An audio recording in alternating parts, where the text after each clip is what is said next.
Welcome children to English Honeydew, Unit 8 on the grasshopper and cricket. This beautiful sonnet written by John Keats.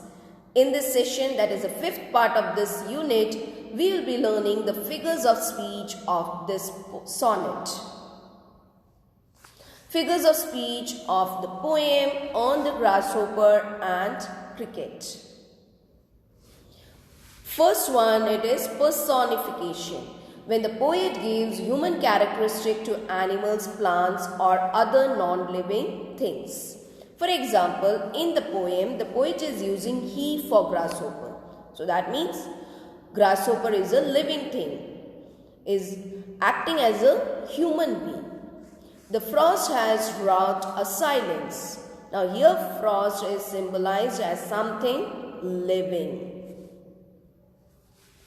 Oxymoron. It is a figure of speech in which two contradictory terms are combined. In the poem, pleasant weed. The weed is an unnecessary thing. However, the poet calls it pleasant because it is a part of nature. Litotes. Litotes is a figure of speech featuring a phrase that utilizes negative wording or terms to express a positive assertion or statement. For example, the poetry of earth is never dead. Alliteration. It is a repetition of identical initial consonant sounds in successive or closely associated syllables within a group of words. You know that repetition of consonant sound. A voice will run. Now here it is V and W, but the sound of V and W is W. So this is alliteration. From hedge to hedge, her. Winter evening when, W, and here also W. So children, be careful, this is consonant sound. Don't see the alphabet, it is sound. Inversion. It is the inverting of the normal word order in a sentence or phrase. For example, poetry of earth is ceasing never.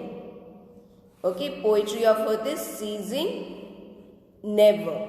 And seems to one in drowsiness half lost. So it is inverting the normal word in order to give a better effect to the poem.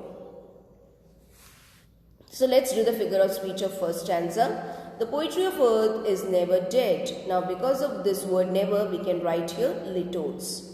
When all the birds are faint with the hot sun. Now faint is a behavior of human characteristic. So here they have used for birds. So this is personification, person-like behavior. And hide in cooling trees, a voice will run, whir. So this is alliteration. From hedge to hedge, about the new mown meet. Now her, again alliteration. That is the grasshoppers, he takes the lead. Now so this is personification. In summer luxury, he has never done. Again he is used for grasshopper here, which is used for human beings. So it is personification.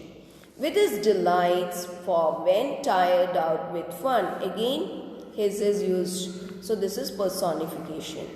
He rests at ease beneath some pleasant weed. Now again he, so personification as well as oxymoron.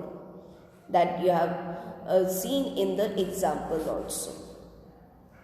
Second stanza, the poetry of earth is ceasing never. Again, never. So this is litotes. Even you can write it as inversion. On a lone winter evening when the frost. Now again, this is personification. Winter is very lonely. And even we have alliteration because of W and W giving verse sound. Has wrought a silence from the stone there shrills. Now again this is personification, person like. Even you can write it as alliteration because of this sir sound. Here also sir sound, repetition. Stanza 2 continued. The cricket song in warmth increasing ever. personification. Cricket song, okay, human behavior again it is talking about. And seems to one in drowsiness half lost. This is inversion. The grasshoppers among some grassy hills. Now G sound is repeated here, so this is alliteration. So that's the end of today's session. Write the definitions of figures of speech in notebook. Write figures of speech of the poem or what we call sonnet because of 14 lines. That also you have to write in notebook, the figures of speech. Thank you and may God bless you.